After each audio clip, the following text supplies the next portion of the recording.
স্বাদের রান্নায় সবাইকে আমন্ত্রণ। আশা করি সকলেই সুস্থ আছো, ভালো আছো। আজকে আমি তোমাদের সঙ্গে শেয়ার করছি মোগলাই পরোটা। এই মোগলাই পরোটা বানানোর জন্য প্রথমে নিয়ে নিচ্ছি 1 কাপ পরিমাণ ময়দা। এরপরেতে দিয়ে দিচ্ছি হাফ চামচ লবণ। এরপর দিয়ে দিচ্ছি হাফ চামচ পরিমাণ চিনি। এরপরেতে দিয়ে দিচ্ছি 1/4 টিস্পুন সাদা তেল। সাদা তেলেই ময়ামটা দিলে খাস্তা হবে, খেতে বেশি ভালো হবে। তেলটা দিয়ে খুব ভালো করে ময়াম দিয়ে নিতে হবে। ময়াম দেওয়া যত ভালো হবে মোগলাই পরোটা ততটাই খাস্তা তৈরি হবে। এবার হাতের সাহায্যে খুব ভালো করে ডলে ডলে ময়ামটাকে দিয়ে নিচ্ছি। বেশ কিছুক্ষণ সময় ধরে ভালো করে ময়ামটাকে দিয়ে নেব। তারপর অল্প অল্প করে জল দিয়ে একটা ময়দাটাকে মেখে নেব। আমরা নর্মালি যেমন লুচি বা পরোটা তৈরি করে থাকি সেই রকম আটা মেখে নেব। আটাটাকে মেখে নিয়ে এটাকে 45 মিনিটের জন্য রেস্টে রেখে দেব। একটা ঢাকা দিয়ে, একটা ঢাকা দেওয়া টিফিন কৌটো অথবা কোনো ভেজা কাপড় নিংড়ে সেটাকে জড়িয়ে এটাকে রেখে দেব। আমি এটাকে টিফিন কৌটোর মধ্যে ঢাকা দিয়ে 45 মিনিটের জন্য রেখে দেব। 45 মিনিট পর ঢাকা খুলে আরও একটু মেখে নিয়ে লেচি কেটে নিচ্ছি। এখানে 250 গ্রাম ময়দা থেকে 6টা লেচি আমি তৈরি করেছি। সামান্য আটা দিয়ে আমি এটাকে বেলে নিচ্ছি। যদি প্রয়োজন পড়ে তোমরা সাদা তেলেও এটাকে বেলে নিতে পারো। আমি আটা দিয়ে বেলে নিচ্ছি, তাতে বেলতে অনেকটা সুবিধা হবে। এটাকে তেলেও বেলে নেওয়া যায়, অনেক সময় তেল বা আটা ছাড়াও বেলে নিলে কোনো অসুবিধে নেই। আমি বেলার সুবিধার্থে সামান্য একটু ময়দা ছড়িয়ে মেখে নিচ্ছি। এটাকে খুব পাতলা করে বেলে নিতে হবে। যতটা বড় করা যায়, যতটা সম্ভব ততটাই পাতলা করে বেলে নিতে হবে।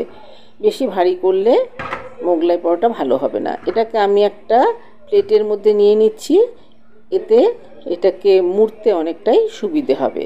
মাঝখানটা যেহেতু একটু ডাবানো আছে সেই জন্য এটাকে করতে অনেকটা সুবিধে হবে, শেপে দিতে অনেক সুবিধে হবে। এরপর এর মধ্যে দিয়ে দিচ্ছি একটা ডিম। ডিমটাকে আমি সরাসরি এর মধ্যে দিয়ে দিচ্ছি, আলাদা করে ফেটিয়ে নিয়েও দেওয়া যেতে পারে। আমি সরাসরি ডিমটাকে ভেঙে এর উপরে দিয়ে দেব। এতে সময়ও যেমন বাঁচবে, আবার অনেকগুলো পাত্রও নষ্ট হবে না। প্রথমে একটু লবণ দিয়ে নিলাম।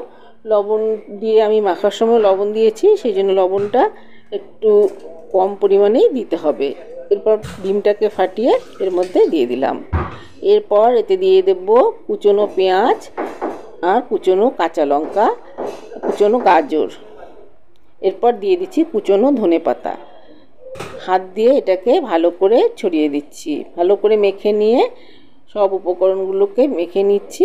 হাত দিয়ে একটু স্প্রেড করে দিতে হবে। হাত দিয়ে এটাকে ছড়িয়ে দিয়ে তারপর এটাকে খামের আকারে মুড়ে দেব। প্রথমে হাত দিয়ে দেখতেই পাচ্ছো এরকম মাঝখানে আমি ছড়িয়ে দিচ্ছি। চারপাশে দিলে এটা বেরিয়ে যেতে পারে, সেই জন্য মাঝখানটায় আমি দিয়ে দিলাম। তারপর এটাকে খামের আকারে মুড়ে দিচ্ছি। অপরদিকে গ্যাসের মধ্যে ননস্টিক প্যান বসিয়ে সাদা তেল গরম হতে দিয়েছি।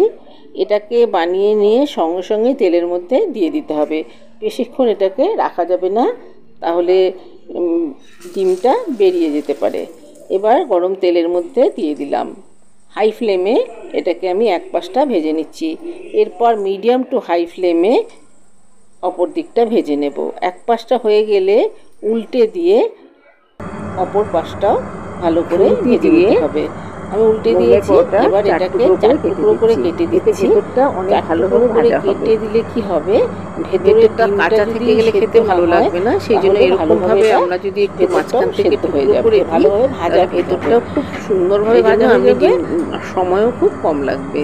সেই জন্য আমি এটাকে 4 টুকরো করে কেটে ভেজে নেব। দেখতেই পাচ্ছ ভেতরটাও ভাজা হয়ে এসেছে। তবুও আমি ভেতরটা আরেকটু ভালো করে ভাজার জন্য টুকরো করে কেটে দিলাম। মোগলাই পরোটা আমার তৈরি হয়ে গেল। মাত্র 10 মিনিট সময়েই বিকেলে বা সকালে বাচ্চাদের টিফিনে বা কোনো অতিথি এলে এইভাবেই তোমরা খুব স্বল্প সময়ে অল্প উপকরণ দিয়ে অনায়াসেই মোগলাই পরোটা বানিয়ে দেখতে পারো। এরকমভাবে মোগলাই বানালে এটা খেতেও যেমন সুস্বাদু হয়, সময়ও কম লাগে আর খরচও অনেক কম হয়। আমার এই ভিডিওটি যদি তোমাদের পছন্দ হয়ে থাকে তাহলে লাইক করো, শেয়ার করো, কমেন্টস করো। আর নতুন বন্ধুদের বলছি, আমার এই ভিডিওটি যদি পছন্দ হয়ে থাকে তাহলে একটা সাবস্ক্রাইব করে দিও আর বেল আইকনটা ক্লিক করে দিও, তাহলে আমার পরবর্তী ভিডিওর নোটিফিকেশন সবার আগে তোমাদের কাছে পৌঁছে যাবে। এর মধ্যে একটু গোলমরিচ ছড়িয়ে দিলাম, একটু বিট নুন ছড়িয়ে দিলাম। ভিডিওটি ভালো লাগলে লাইক, কমেন্ট, শেয়ার করো আর একটা সাবস্ক্রাইব করতে ভুলো না। তোমাদের একটা সাবস্ক্রাইব আমাদের জন্য অত্যন্ত গুরুত্বপূর্ণ। তোমরা লাইক, কমেন্ট, শেয়ার করলে আমরা নতুনভাবে রেসিপি বানানোর অনুপ্রেরণা পাই।